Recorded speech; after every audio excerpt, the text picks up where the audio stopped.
Once again, new podcast. Going over the conference finals, previewing Game 7s.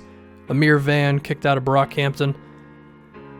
Now we get to the 76ers, as we are nearly out of the lottery. 10th pick now. Philly is probably the first team to pop up, depending on what happens with LeBron and the Cavs, where they're pretty established, and they can start to draft more for need than necessarily going for talent, if I used English correctly there. Because you've already got Simmons who can handle the offense. Embiid is a hell of a offensive player himself, and defensively they're great as well. And you probably don't want to go with like Colin Sexton or Trae Young here, because then that messes up the Markelle Fultz thing. But the other thing is, this team could probably just use as many multi-position wing players who can play defense and shoot threes as possible at this point. You could make the argument they do need like a third scorer who can just do some work off the dribble, which Fultz can probably be as long as he figures out the jumper at least somewhat.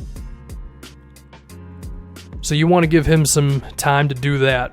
So as a result, the two guys who I look at are the two Bridges, Mikal Bridges and Miles Bridges.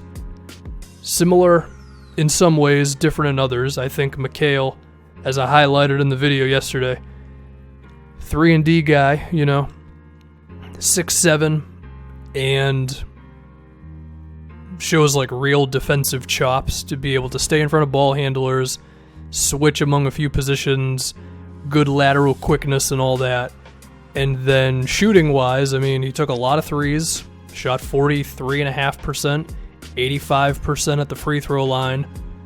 So should be a really quality outside shooter, but then also has like enough ball handling to where he can like attack a closeout or attack a switch effectively, which is about all you ask for out of a guy to play off of Joel Embiid or Ben Simmons pretty much, or Markelle Fultz as well, depending on where he can get to.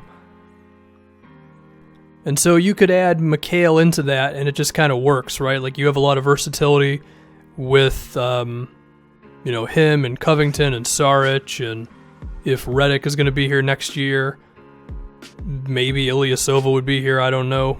But it would give you a lot of options on the wing. And then defensively, between Embiid, Covington, Simmons, Bridges, you'd have a really tall team that could switch a lot of places. I do think Embiid still has some trouble stepping out of the paint and going up to like all the way to the three-point line, but I would like to think he can get there as well, just if his conditioning improves. So I think Mikal works there pretty well. If we can get to Miles Bridges is a little different. His three-point shot is not as good as Mikal's is, but I think he has more potential to get inside and do some stuff. He's a pretty devastating dunker. And, that's always cool. Transition, he could be really good as well. Him and Simmons together could be something. He could be a lob target. And I know that he'll be a better rebounder than Mikal Bridges as well. But the thing with him is I don't think he's just going to camp out at the three-point line as much. He can make threes. He shot over 35%. He shot about 36.5% on nearly 200 attempts, and also shot around mid-80s in free throws. So the dude can shoot, no doubt, but he's not the level of shooter that Mikal Bridges is either, to where he's going to come off of screens and shoot threes kind of off balance, and I don't think he's going to be as content with just chilling in the corner the entire game. So there will be times when he could cut, or he could maybe do a little bit more off the dribble than Mikal could, which maybe this Philadelphia team would be better with. I don't know. You don't want to be too one-predictable, right?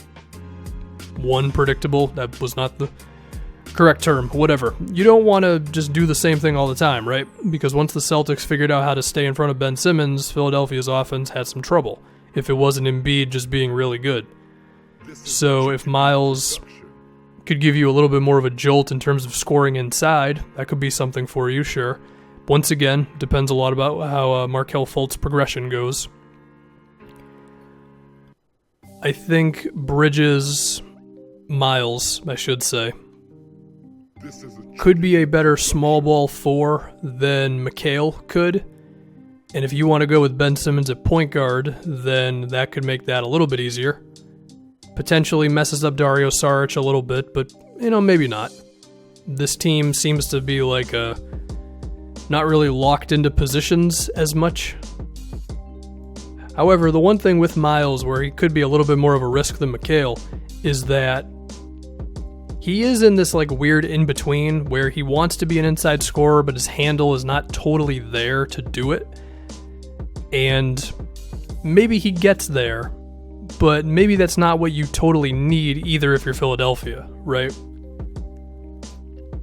Where if Fultz becomes your third option and if Saric, his handle keeps on improving because he's pretty good there, then you may just be better off with McHale, who can just be all-out defense, three-point shooting, doesn't need the ball as much, right?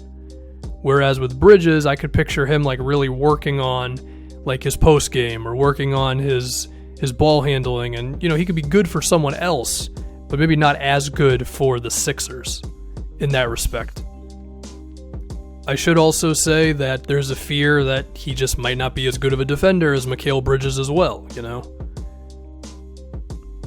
Where, sometimes it might be because of his conditioning, might be because he's just not a natural defender, or he had to take on too much of an offensive responsibility for Michigan State. But, whatever it may be, if you're looking for defense, it seems that McHale has done a better job there than Miles has up to this point.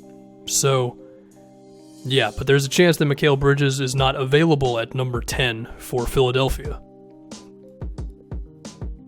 And I do think it would be best to be one of these two because, like I mentioned before, you're still working with Fultz.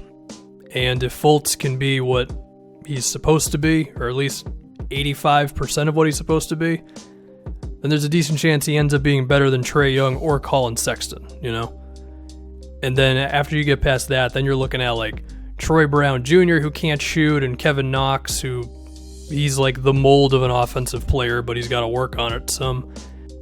If I can go back to Miles a little bit, he could be one of those dudes who is maybe a little disappointing from outside right when he gets to the NBA, just because there is some belief that his range is not totally out to the three-point line just yet.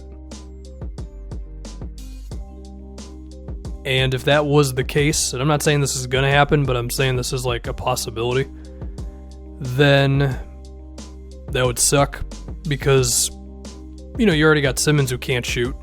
So if you were then trying to get Markelle Fultz back with the team, which you're going to have to do next season, then you might not be able to afford to have a guy who's not ready to take outside jumpers like that.